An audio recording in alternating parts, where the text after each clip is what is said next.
This material has been reproduced and communicated to you by or on behalf of the Australian National University, in accordance with Section 113P of the Copyright Act 1968. The material in this communication may be subject to copyright under the Act. Any further reproduction or communication of this material by you must be consistent with the provisions of the Act.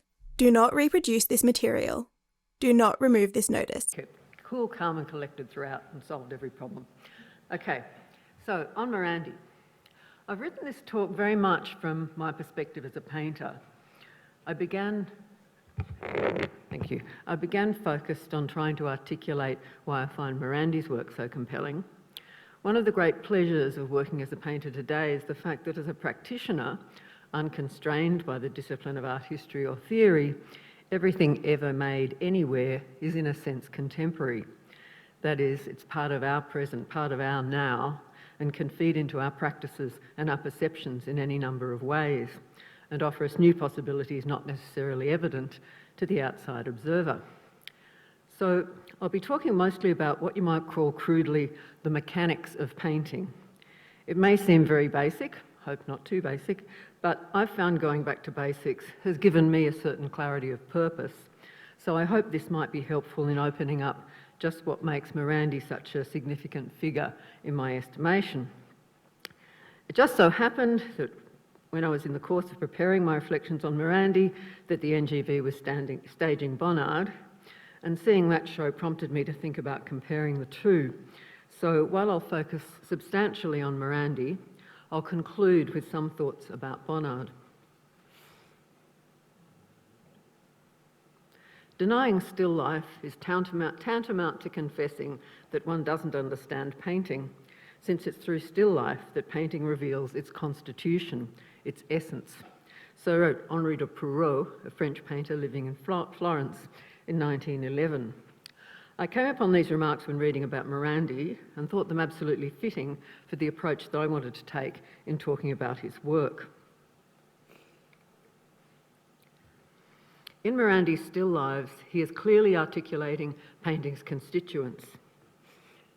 And in this process, he reveals to us painting's qualities as a complex of variables played out with subtlety and nuance. And he goes further. Morandi uses the assembly of objects on his studio table in a staging of some of painting's key ambiguities and anomalies. And in this respect, I'd suggest that Morandi's practice, while in many ways a meditative and contemplative engagement, is actually often quite audacious and quite counter to convention. I've sought out writings of art historians and commentators, but have rarely found them discussing just how the paintings actually work. A notable exception has been the work of the very fine contemporary American painter Eleanor Ray in a piece she titled Temporary Equilibrium. I was particularly taken by Eleanor's analysis of Morandi and her situating him in a kind of chain of affinity with the early Italians, Giotto, Piero, Masaccio, artists Morandi loved, and the late 20th century painter Philip Guston, who also loved the early Italians.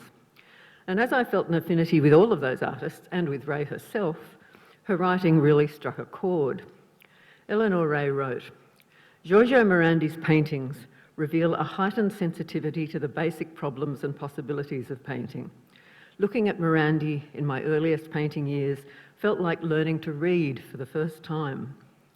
As a new painter, I must have had a sharpened awareness of the many possible mistakes threatening to undermine representations of a three-dimensional world, problems inevitably occurring in attempts to make certain objects appear further away than others, or to distinguish between masses and air. Morandi makes these difficulties his subject, turning them into exhilarating ambiguities." So, much like Ray's reference of learning to read, I'm going to begin at the beginning and sketch out a kind of primer of painting's constituents and then explore how these play out in Morandi's still life paintings.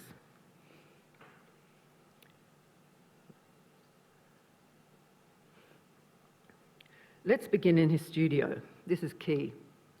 For Morandi, the studio is the space for staging the still life. Here, he is detached from the household, from the domestic, from all the typical settings of the still life, the kitchen, the dining room, and detached from any notions of the still life as display or spectacle, of representing material abundance, of symbolism, and so on. So Morandi confronts the variables of the studio. There's the work table, the horizontal plane on which his objects are set out. There's the rear vertical plane, be it a wall or a space, and the horizon, where the horizontal and vertical planes meet. There are the effects of light and shadow and air, and there is his selection of objects, to be arranged on a table, and the consideration of where and how they sit on that plane, alongside, behind, in front of, clustered, dispersed, conjoined, or aligned in relation to each other. At the risk of stating the obvious, a painting takes place on a two-dimensional surface. When we talk about composition, we refer to the organisation of motifs on that surface, on the picture plane. But the ways in which compositional relations are played out also lends itself to experiencing painting's potential as a spatial thing. In still life painting, this spatial reading might be generated by the description of form or volume involving the separation of planes, or by the modelling of form by the play of light and casting of shadow. So composition is, if you like, a flat thing. It's about relations on the picture plane and sets up relations between figure and ground. When we see painting as a spatial thing, we see the relation of masses to voids. The relation of things to the horizon line is also a very significant aspect of the variables with which he plays. So we'll note this and how relations of figure and ground and masses and voids are activated. So this inherent play between the essential flatness of painting and the implication of pictorial space is what underpins Cézanne. You can get a sense of that, I think, in each of his faceted brushstrokes. And Morandi greatly admired Cézanne, and from Cézanne emerged Cubism, and as you see here, Morandi explored Cubism as well early on. Thence we have the Modernist trajectory towards abstraction. And Morandi observed all that, but chose emphatically not to follow the path to abstract painting. To his mind, quote, "There is nothing more abstract than reality." He dealt in painting's abstracts through the language of representation.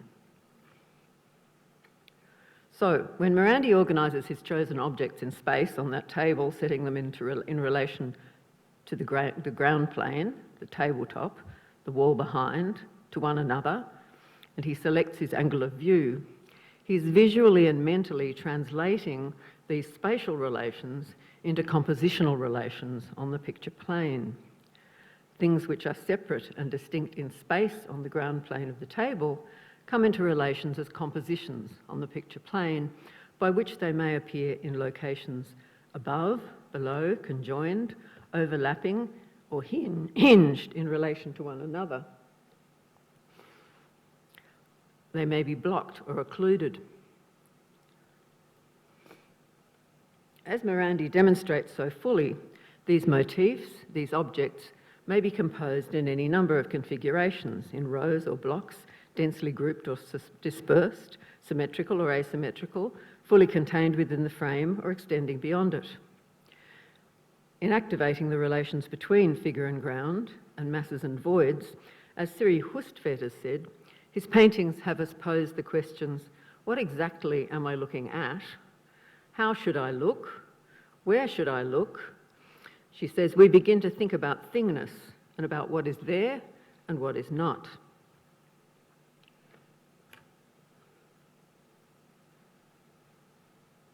Oh, sorry.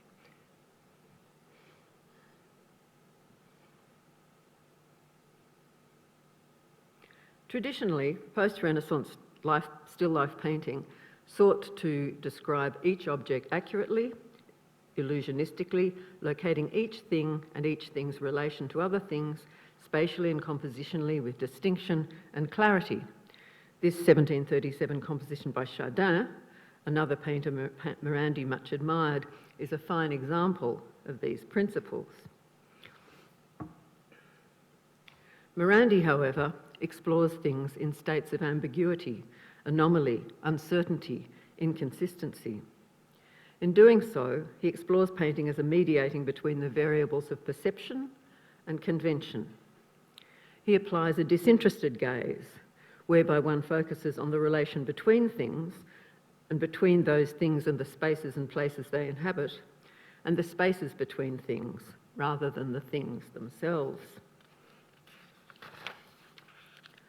Another aspect of Morandi's work, which I haven't time to cover today, is his interest in Chinese art, both the ink painting tradition and Chinese porcelain. So here are some examples of his ink and wash drawings, accompanied by a major work by the 13th century Chinese painter Mu Qi, 6 Persimmons. I think you can see some relation there to his approach. Morandi's application of a disinterested gaze, just give you a couple more examples of the ink works. Morandi's application of a disinterested gaze is also achieved by his neutralising of his objects, often by painting the surface of the objects themselves white or a single colour, and deliberately allowing dust to settle upon them in the studio. This neutralising effect is furthered by his palette, which is overall subdued, generally based on colour greys of varying tints and tones, with key moments of colour often gently enlivened by pairing complementary colours.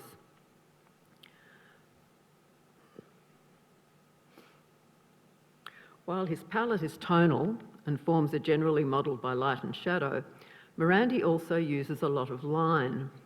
These linear marks work in a number of different ways, often simultaneously. They outline forms, they ground them on the horizontal plane, they suggest the space between objects, they signal the separation of planes within a given object. They outline the spaces or partly occluded forms between things. They act as bands of shadow on the edge of things, and Morandi's linear marks are very overtly the work of the hand. They waver and wobble and jostle with the planes and volumes they contain. There's nothing absolute or fixed about them. They're like tentative negotiations. The wavering edges of his forms suggest a subtle shifting pressure operating between things and between them and the spaces they inhabit. And linear marks also have the effect of flattening the picture space, heightening again that tension between painting's essential flatness and its potential for implying volumes and spatiality. The pleasure he takes in these pictorial tensions is also evident in the dynamics of his brushwork. When negotiating the space around his objects, rather than implying the continuity of that space behind the things he depicts, as traditional technique would demand, he actively, gesturally maps in the shape of the negative fields, the fields of negative space. This simultaneously asserts the materiality of his medium, paint, as a manipulated substance, and the essential two-dimensionality of the painted field. So let's have a look at a few more examples. This is a fine example of what they call false attachment, which is when objects separate in space appear to connect up on the picture plane, and so you have this appearance of this white cup almost as if stuck to the top of the central yellow vessel. Similarly, the objects to the left of the central vessel are kind of almost locked into becoming a kind of multiform object. It's also important in this painting to note the relation of these vessels to the horizon line, where the horizon line sits in relation to that blocking of the central imagery, so that there operates a kind of interesting pressure between the volume of those things and that horizon line that marks the shift between the horizontal plane of the tabletop and the wall behind.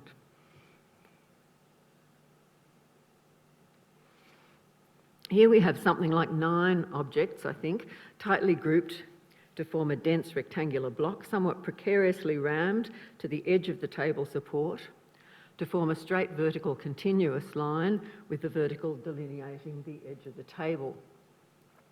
The visual weight of this grouping is enhanced by the strong tonal contrast within it, and the gestural delivery of that vertical plane or void to the right and across the top of the composition almost seems to apply a pressure to help hold that block sitting precariously on that edge. Also note in this painting the subtle complementary scheme that the palette plays with relations between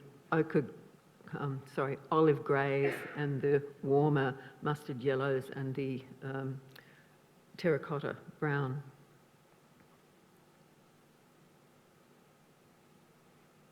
Again, we have that neutral colour grey scheme enhanced by complementaries. Interesting in this painting is to notice the disappearance of the horizon line to the left of the composition.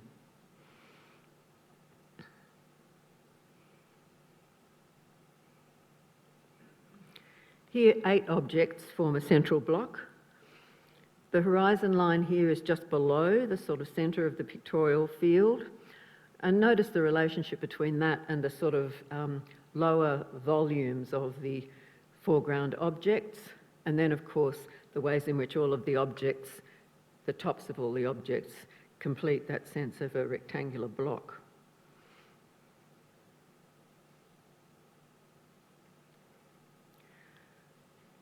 Here we've got, I think, 4 objects, quite centrally located in the composition.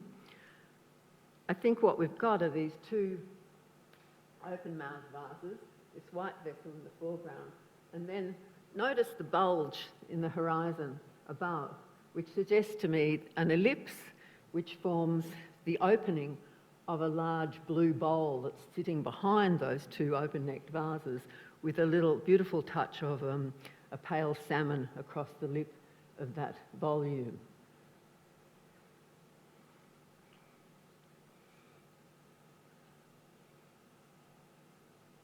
Again, notice the beautifully active gestural way in which the ground is mapped in around that cluster in the centre.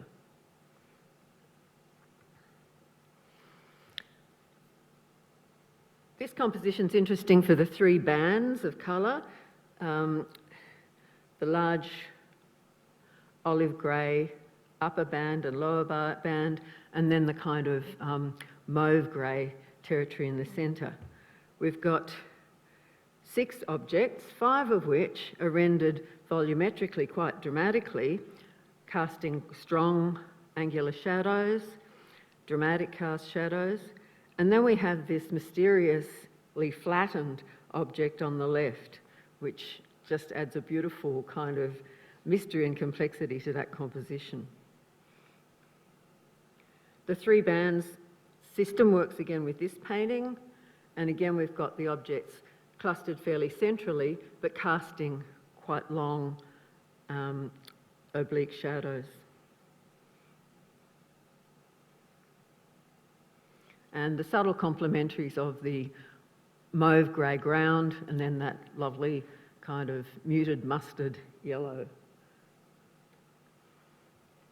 Here we've got 5 objects, all shifted to the right-hand side of the field, and line operates in that number of different ways in this composition, sometimes as shadow, sometimes as enhancing that play with the idea of false attachment, where these objects above appear to be sort of clustering, almost attaching themselves to the neck of the white bottle.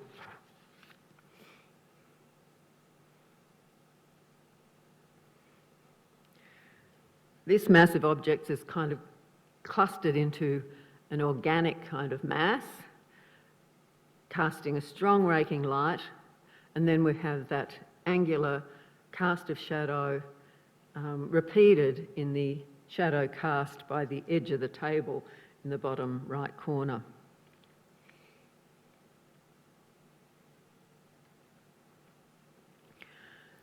This is one of a number of elongated compositions that he made, and here's another fine example of observing the operation of the horizon line, how crucial it is and how it has a kind of an organic quality about it, but lines up with the edges of the front face of those rectangular volumes. And then we have the fourth object at the back there, its side virtually disappears. Again, we've got a complementary relation of the icy blue and the mustardy yellow, just giving a bit of a zing to the tertiary sort of muddy browns and mustard overall palette. The next ones I'm going to show you are what I call his palimpsest series. So these are late paintings from the early 1960s, where a set of objects are set one in front of, or in a sense on top of the other, advancing toward us, condensing their masses into a single central block. So we have a dense, ambiguous, multi-bodied central form, which is located on a spare gestural ground. So you can see here there are actually three objects implied here: the foreground pale vase, then this dark form, and then the teapot beyond.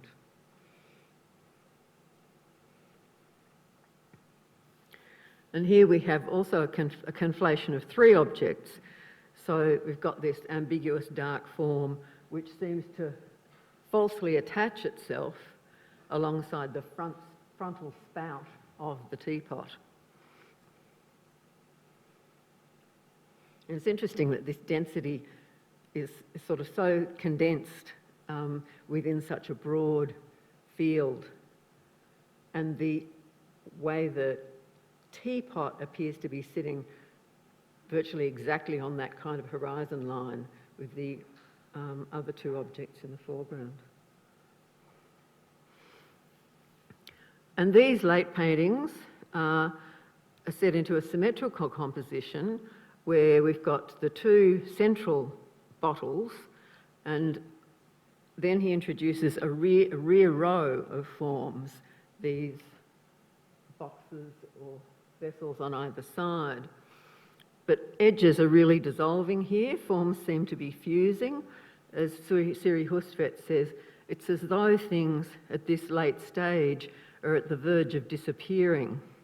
And so he's here pushing further that question: how do we see what we see? John Berger characteristically encapsulated Morandi's practice very elegantly. Morandi, in his solitude, was in love not with appearances, but with the project of appearances. And he was, says Berger, incidentally, the stealthiest painter ever. So, before we segue to Bonnard, I thought I'd share another lesser-known aspect of Morandi's practice, which superficially might seem to have more connection to the sensuality of Bonnard. Morandi's flower paintings. I'd been unaware of these until about 30 years ago, when I came across a show in the Palazzo Pubblico in Siena entirely devoted to them. I found them strangely beautiful and quite idiosyncratic in the way the flowers were often jammed into tall, slender vases, their heads just showing like the capitals of a Corinthian column.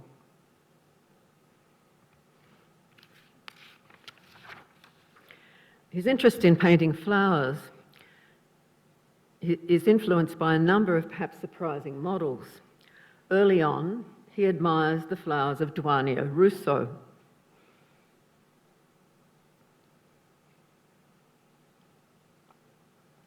He's fascinated by El Greco's inclusion of flowers in his devotional compositions.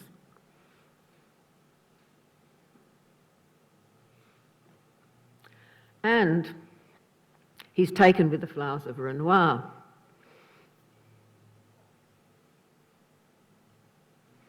Apparently, Morandi mostly made these modest-sized offerings as gifts to friends and family and those supportive of his work.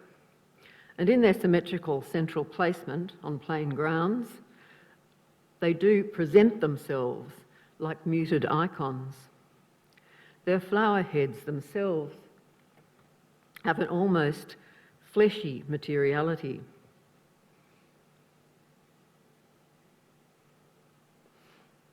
But here too, Morandi maintains a kind of abstract distancing from his subject.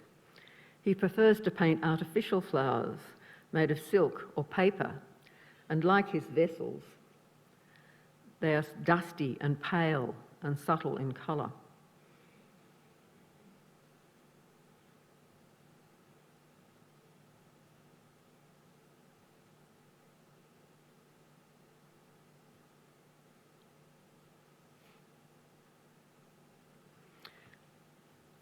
Having spent a few weeks immersing myself in Morandi, I went down to Melbourne.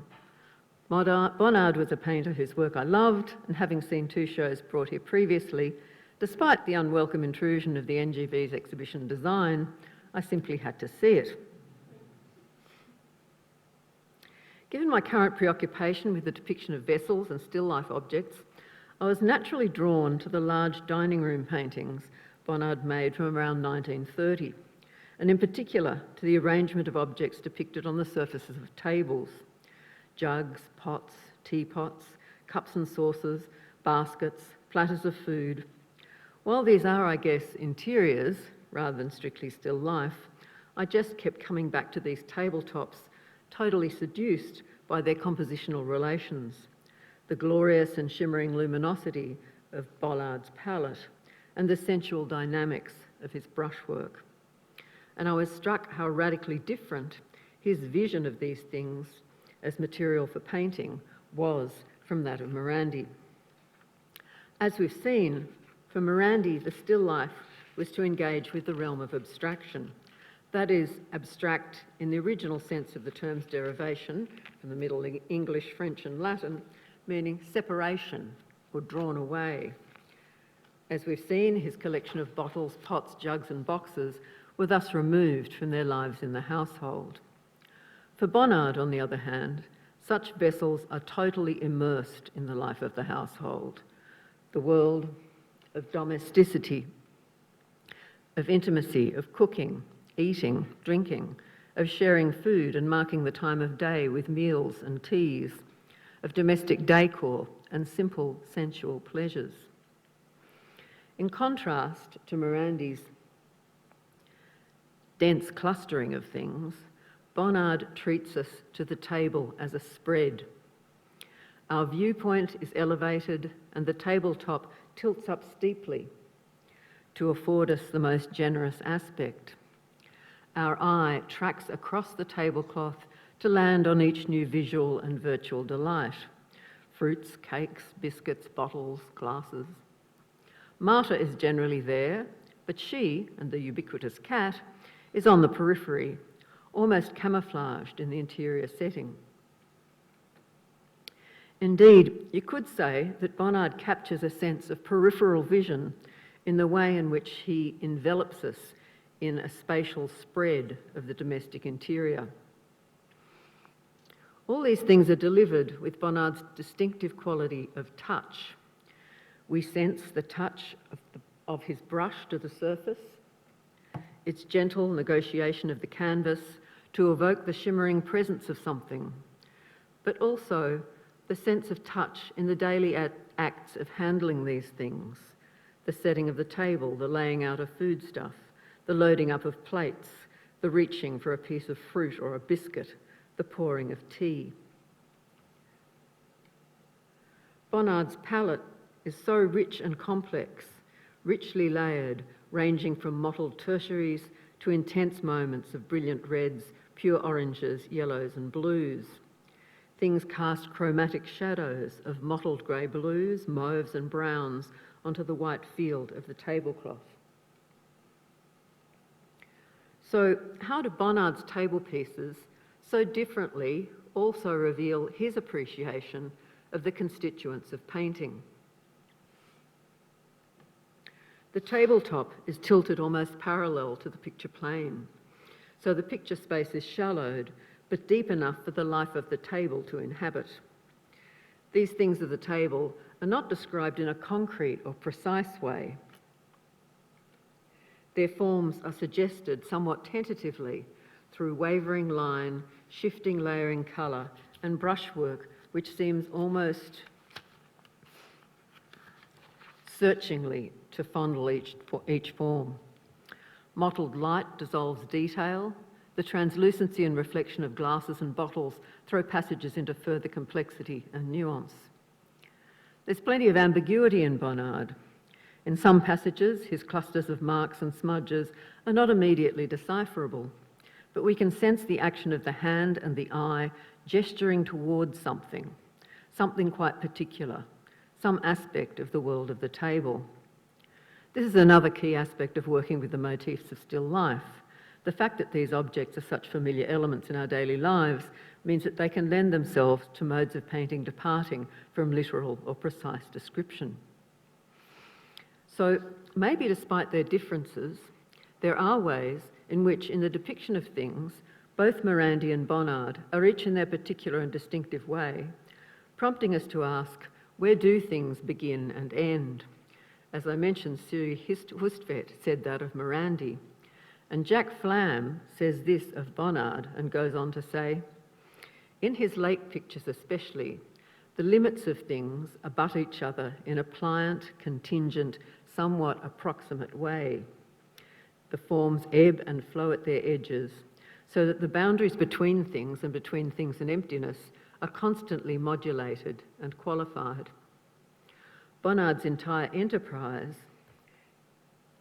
is based not on seizing things, but on dispersing them, and on permanently delaying or even foiling a unifying synthesis by keeping things fluid, by keeping contradictions actively unresolved and choices indefinitely postponed. And it struck me reading that these features are perhaps ways that explains the appeal that Bonnard has for the contemporary painter, that sense of opening up the language of painting into a territory that is fluid and doesn't depend on a kind of ultimate resolution. I'd also suggest that Bonnard's interest in photography was important in heightening his sense of the play between picture plane and picture space, as well as photography capturing a view of the world at a moment in time and potentially giving us more information than the naked eye might handle. Paradoxically, photographs can also demonstrate just how little visual information we need in order to read an image, given just a few visual cues. Photographs, of course, also naturally bring things separate in space together on the picture plane, and you'd probably be familiar with the ways in which photographers have played with the idea of false attachment, those sort of novelty tourist photos where is somebody standing with the Eiffel Tower in the palm of their hand. So photography paradoxically opens up the language of painting in quite radical ways.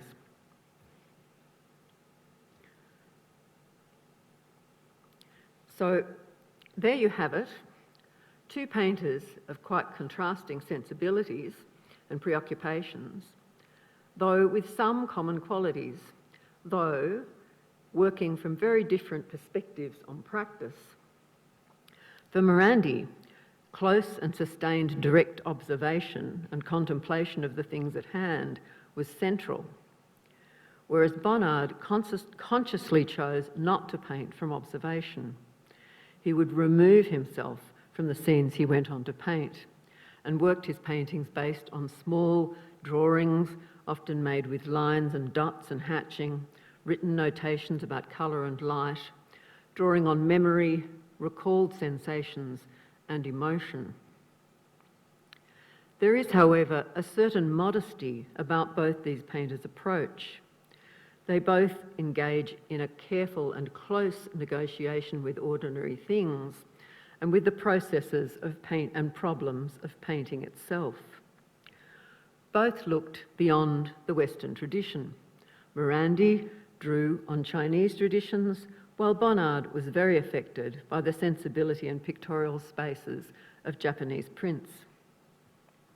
While they both actively engaged with fellow artists and the critics and commentators of their day, when it came to their own practice, they retreated from the visual noise of society and the preoccupations of the art world to immerse themselves each in their very particular and radical conception of painting's constitution.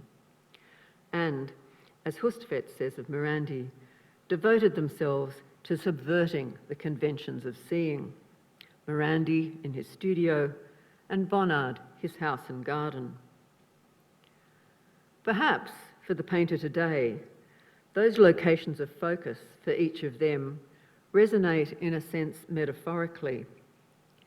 Maybe for us, the realm of painting itself is the place to which we retreat in order to find our own sense of immersion in a grappling with perception, meaning, and poetry. Thanks.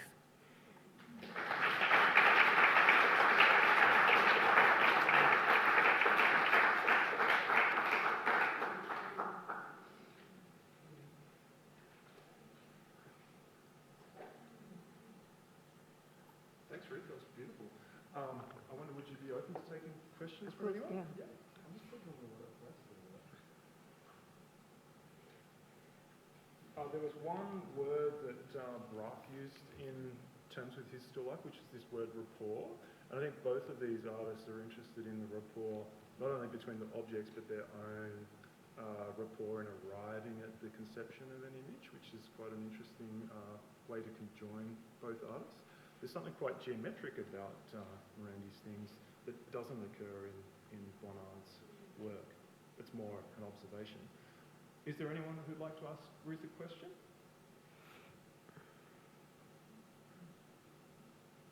Yeah. Looking at Morandi for quite a while, the models always remind me of like studio portraits of people sort of jostling together. I was wondering if that was something. I have read other people making that kind of reference too. It's not something that particularly strikes me, though it's true that his objects seem to be almost like performing on the stage space of the table, you know. So when he makes decisions about how he'll sit them in relation to one another, I guess there is a sense in which he's identifying the character of each thing through its shape and volume and so forth. The other thing that other writers have suggested is that they have some reference to Italian architecture, you know, for example, the towers of San Gimignano and, you know, traditional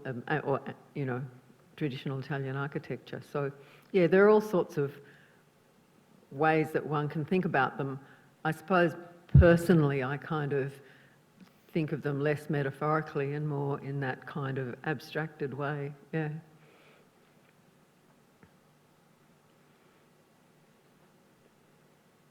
Any other questions?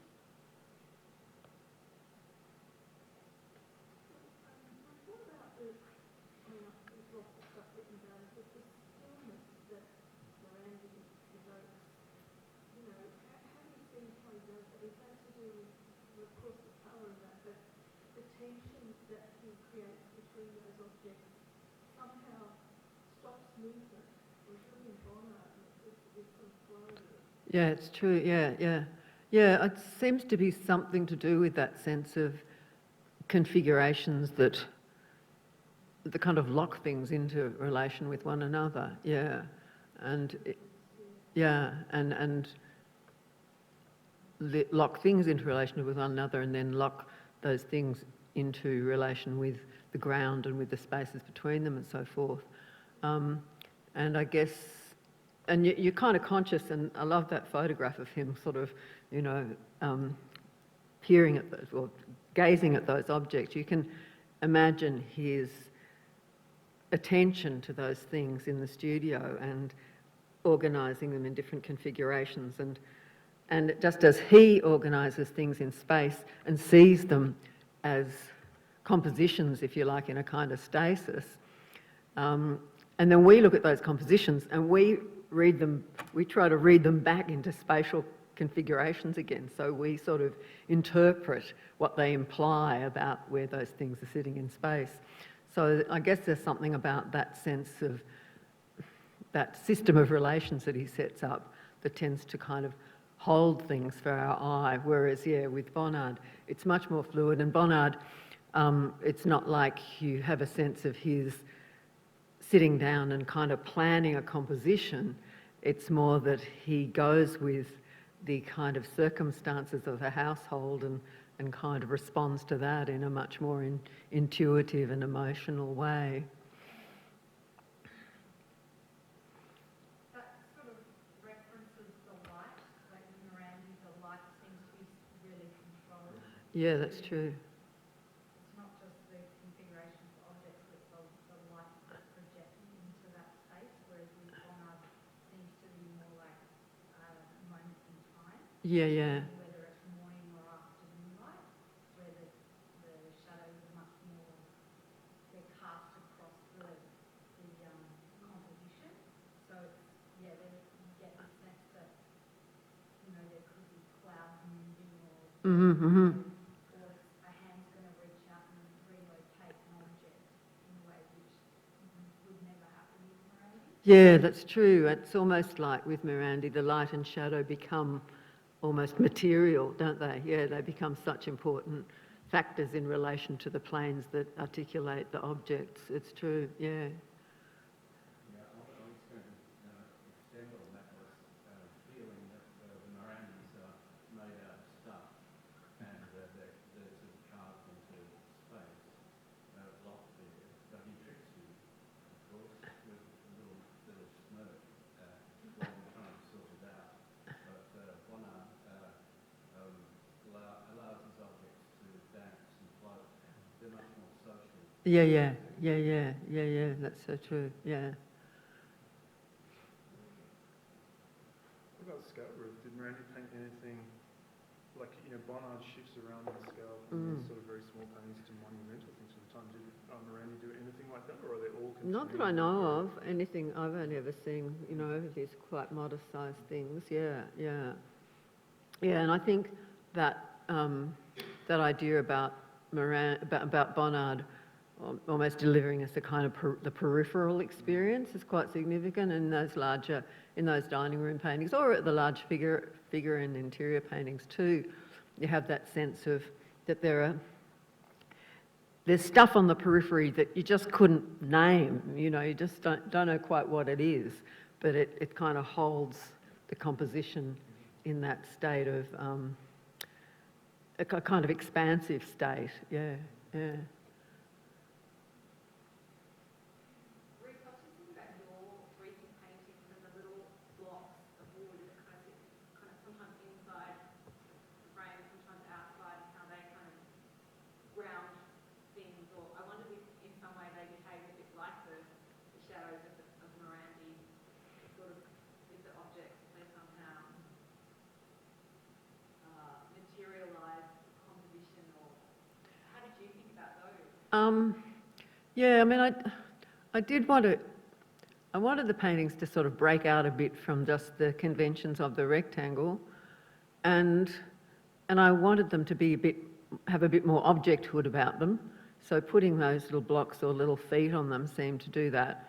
And I was interested that when I talked about when we gave the floor talk some weeks back, and Liz Coates made a remark that really struck me, because she said, when I was talking about them and I went like this, and she said that she thought that was what those blocks did too. They were kind of like presenting the work to you, you know, and I thought I hadn't consciously thought that was what they did, but when she said that, I thought, yeah, I reckon she's got it, actually. So yeah, you do these things kind of intuitively, and I did it also partly because when I did start to put those blocks, those kind of feet on the paintings, it made me think of some of the ways that Chinese traditionally Chinese artists presented things like their scholars' rocks and that sort of thing on little wooden stands, and I kind of liked that sense of a different kind of presentation, I suppose, yeah. But sometimes I do use them as an extension of the composition, it's true, and so maybe they do have a kind of almost shadowing kind of effect as well. Derek. Just what about lavish bourgeois setting with Bonnard, and then you've got Morandi with the austere kind of in the context of fascism, which painted and lived in. Do you think there's anything there with that? I had read that in his youth, Morandi had showed some sympathy with fascism, but then he saw the light and grew out of that.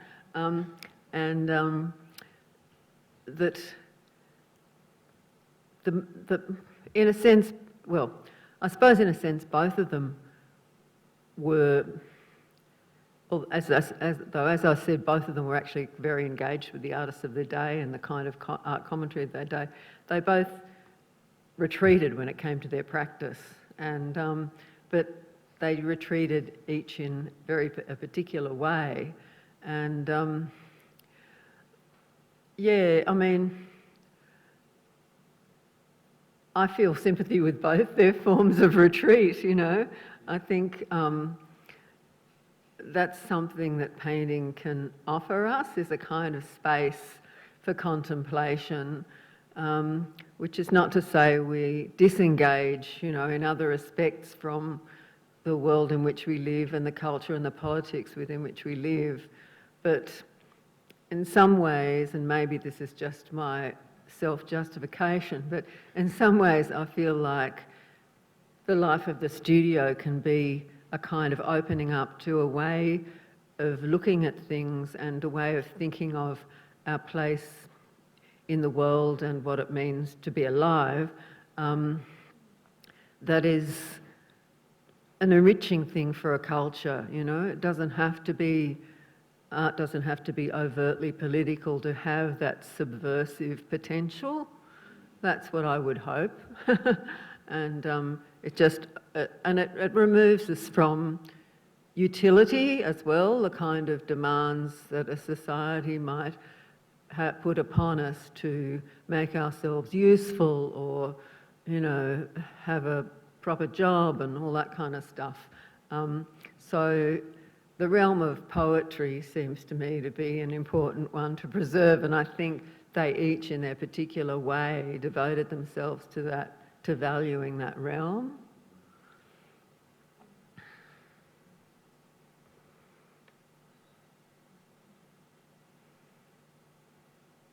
Well, we might wrap it up now. Ruth, if there's no other questions. I'm sure Ruth will be around for a little bit longer. You can also walk back to the gallery. They're open until 5, so Ruth's show is on in the back room there. So please, again, let's thank Ruth